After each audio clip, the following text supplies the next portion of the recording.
Historians talk about three great commanders in the history of mankind. One of them is the legendary name praised by Genghis Khan, mentioned by Mehmed the Conqueror, read about by Mustafa Kemal Ataturk, and according to some theologians, even included in the Holy Quran, he is Alexander the Great. Now together we begin a unique journey into the past. Sit back and prepare for adventure. The date is 356 BC. The place is Macedonia. King Philip, stern, grumpy, alcoholic. But he is a successful commander. He managed to unite all the Greek city-states except Sparta. And he had a son, Alexander, whose name will never be forgotten. In those years in Greece, children started to receive a very harsh education at a very young age. Starvation, beatings, just to name a few. Philip wanted his son Alexander to grow up like an iron helmet, but Alexander was both physically frail and emotionally fragile. In any case, the only woman who would shape his life would be his mother. It is believed among the Greeks that his mother was a descendant of Achilles. He was therefore a childhood hero for Alexander. Historical records tell that he almost never slept a night of his life without reading the epics of Achilles.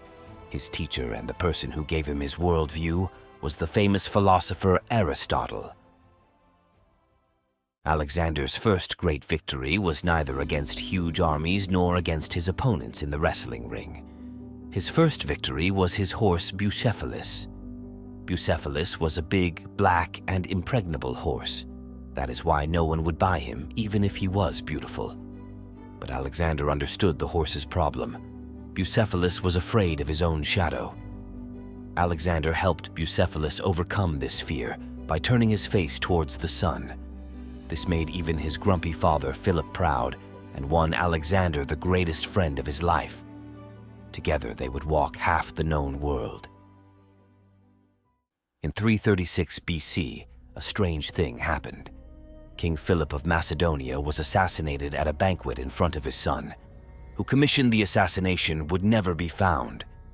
Some say it was the Persian Emperor Darius. Others say it was his wife Olympias, who was angry that he had taken a new wife. This question has never been answered. Alexander, who was 20 years old that day, became the king of Macedonia unexpectedly. The first thing he did was to eliminate his half-brother, who according to the customs of the time was still in his cradle, and anyone else who could be considered heir to the throne. Now he was a king, but a king who wanted to go to the unknown, to the end of the world. His first military operations were against the rebellious Greek city-states, and after restoring unity, he crossed the Bosporus with an army of 45,000 men and entered Persian territory. Now the adventure had begun, and he knew that there would be no turning back. Visiting the ruins of the city of Troy and the tomb of Achilles in Dardanelles, Alexander heard that the regional governor of Persia was nearby with an army of 40,000 men, and he immediately took action and destroyed the Persian army. This took the Persians, undoubtedly the greatest power in the ancient world, by surprise. How could a 20-year-old boy dare to do this? Later, the Persian Emperor Darius even wrote a letter to Alexander, telling him that he was a child and sending him toys made of gold. But Darius still could not understand who it was he despised. Most of the generals on their adventurous journey were well-trained soldiers from Macedonia and Greece, friends he had grown up with. The closest was Hephaestion, who was also his lover. Alexander marched forward, winning one victory after another and incorporating cities such as Ephesus, Miletus, Halicarnassus, and Side into his territory one by one. He zigzagged his way to the city of Gordian in the center of Anatolia, today known as Ankara. A legend is told here. According to the legend, there is a knot in the city of Gordian, and only the person who will rule the world can untie it. They bring it before Alexander. Alexander first examines it, and then cuts the knot by drawing his sword. As they marched on, capturing Anatolian cities, news came that a huge Persian army was approaching near Antioch. Emperor Darius came with his family to show his victory. There were only 45,000 Greek soldiers against the Persian army of about 120,000.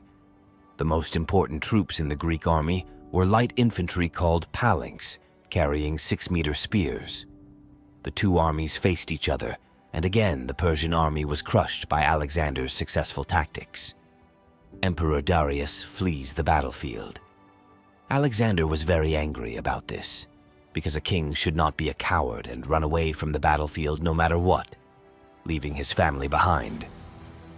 This is one of the characteristics of Alexander the Great. Instead of leading the battles from behind the front, he always fought from the front. Even though he was wounded many times, and once even had his helmet shattered by an axe. Darius's mother and wife are now in Alexander's hands, and he orders them to be treated as before. In fact, Darius's mother loves Alexander so much that after a while, she will be in charge of Alexander's meals. After this victory, Alexander continued his march through the coastal cities of the Middle East and fought many more major battles along this route. He emerged undefeated from them all. His troops, who had come from the fresh climate of Greece, followed him across the heat of the desert. They even entered the ancient city of Petra. A statue of Alexander still stands there today. Now it was Egypt's turn. Alexander easily conquered it and was welcomed with great love by the people.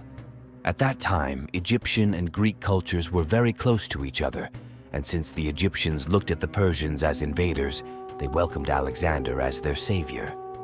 They even proclaimed him the Pharaoh of Egypt. In the hieroglyphs, you can see him depicted in Pharaoh's clothes and beard. Alexander founded the city of Alexandria, which would be named after him, in one of the most beautiful places in Egypt, and built a huge library and the Lighthouse of Alexandria, considered one of the 7 wonders of the world. But then something strange happens again. It is said that he was on a spiritual quest. According to the inscriptions, Alexander embarks on a personal journey and throws himself into the desert. Devastated by heat and thirst, he reaches the city of Siva near Libya. There is a temple of Ammon here, and he goes inside and prays to Ammon. No one knows what happened there. It is only said that Alexander received a divine message from Ammon, and after leaving the temple, he was declared a demigod, the son of Zeus, by the priests. Unfortunately, there is not much information about his life here and his meetings in the temple, as there are few records. But for centuries after his death, he would be recognized as a god by Egyptian pagans. After spending a short time in Egypt, Alexander again crosses the desert with his army in pursuit of Darius. Darius had assembled a huge army from his entire empire, and this time he had no intention of taking any chances.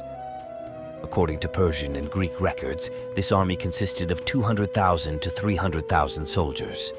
Alexander had about 50,000 men. When the two armies faced each other, the Persians were outnumbered and had the territorial advantage. But Alexander did something interesting. He used the unusual tactic of arranging his army on its side in the shape of a lever, and soon the huge Persian army was plundered. As Darius was about to flee, Alexander threw his spear, but it didn't hit, and even if he went after him, he couldn't reach him. And the Persian king again flees the battlefield. This is a decisive victory, and the Greeks enter Babylon, the Persian capital. When they entered the city, they were so surprised by what they saw that even the Greek generals were afraid that such wealth and splendor would make them complacent. It is known that the gold that came after this victory amounted to the equivalent of $60 billion today, and much of it was distributed by Alexander to his soldiers. Soon, he was moving east again. Twice he crossed the icy and steep Hindu Kush Mountains, one of the highest and most formidable mountains in the world. Meanwhile, news came that Darius, who was on the run, had been killed by his own close men. The men were executed, awaiting reward, and Alexander did not hesitate to pay his respects by having Darius buried in the Valley of the Kings, according to Persian custom. Meanwhile, as the army marched through the mountains, Alexander's beloved horse Bucephalus was stolen by mobs. Alexander was so upset that he immediately sent a message to the mountaineers. The message was short and to the point. "If you don't bring it back, "I will burn all the settlements here." The frightened thieves brought the horse back, and Alexander could not hold back his tears of joy. He even drowned the thieves in gold while they were waiting to be punished. Around this time, he married Roxana, the daughter of the chief of a mountain tribe. Although sources say that the marriage was criticized by his friends and even caused fights, it is known that the couple loved each other over time. This upset his lover Hephaestion the most. Of course, they never cut each other out of their lives. Central Asia is next. The Turkish steppes are so cold that even ice is cold. Central Asia is recorded as Alexander's most difficult campaign. The nomadic peoples of Asia put up stiff resistance. In many places, they were even successful. But Alexander had the ability to adapt his army to different environments, and he understood that the most important advantage of the Central Asian warriors was their horse archers who could shoot long distances. Using similar tactics, Alexander won victories in Central Asia and captured many major cities, including Samarkand. He would establish 10 Alexandria cities in and around this geography. Alexander's army was not just an army of soldiers bent on destruction. It included engineers, artists, actors, thinkers, architects, slaves, and thousands of artisans. He brought his own culture and philosophy wherever he went. And instead of changing the leaders of the countries and cities he conquered, he wisely made those people the governors of their own lands. He never interfered with their form of government, religion, or culture. Next is the expedition to India. India at that time was a big country with various kingdoms, and the most powerful of these kings was Alexander's rival. Even though Alexander won the war in a short time, the death of his horse, Bucephalus, during the battle devastated him. He even built a city in Pakistan called Bucephala, where he buried his horse. But they did not stop. They moved forward. They moved further into India. They encountered people performing rituals in ways they had never seen before, sorcerers, strangely dressed tribal chiefs, and many new animals they called monsters. They traveled across deserts, forests, mountains, icy plains, hunger and thirst, death and suffering. Alexander treated Indian tribes, Persian soldiers, and Greeks as equals and gave them the same rights. He even allowed them to greet him according to their own culture and did not hesitate to dress like them in their midst. This situation caused many rifts between him and his friends. Realizing that the soldiers did not want to go further because of the fights over similar situations and the monsoon rains that did not end for months, Alexander returned to Babylon to plan the conquest of Africa. To this day, he has never acted at the request of anyone other than his soldiers. Meanwhile, his close friend and lover died in Hephaestion. Alexander was so sad that he declared 2 years of mourning. He did not leave her body for days. His wife and friends forced him to pull himself together. And what happened in a short time? This great leader, this man who would change the world forever, died of malaria at the age of 33. He was no hero in appearance, nor was his death a hero's death. He had no fancy last words. He did not die by the stroke of a sword. Yes, his death was not heroic, but no one else could have achieved what he did. In 13 years, he had marched 33,000 kilometers with his troops, won countless battles, and become history's first great conqueror. It is said that when he was dying, when his friends asked him to whom he was leaving the empire, he said, "To the strongest of you," and breathed his last before he had finished. Alexander the Great did not just conquer territory. He changed the cultural future of humanity forever, establishing the Hellenistic understanding, laying the foundation for the Roman Empire and the future Europe and even the world. If you read the many articles and books written about the world after Alexander, you will understand this better. Muslims wrote the Iskandar name, in which they described him as an Islamic hero. According to some, he is the Zulkarnain of the Quran, a ruler who goes to the end of the world. In fact, the stories in Iskandar name were written by comparing the Quranic Zulkarnain with Alexander the Great. According to some theologians, Zulkarnain means 2 horns, and Alexander the Great had jewelry on his helmet that resembled a pair of horns.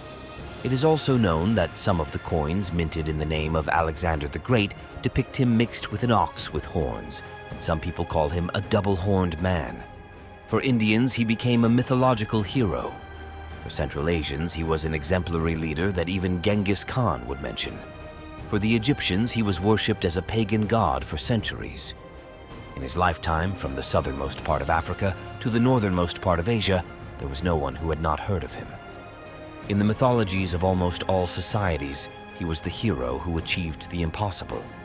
The mother of the Persian Emperor Darius, whom he defeated, died of grief over Alexander's death. Since Alexander was also the pharaoh of Egypt when he died in Babylon, we know that his body was mummified and brought to Alexandria, Egypt, where it was placed in a special sarcophagus.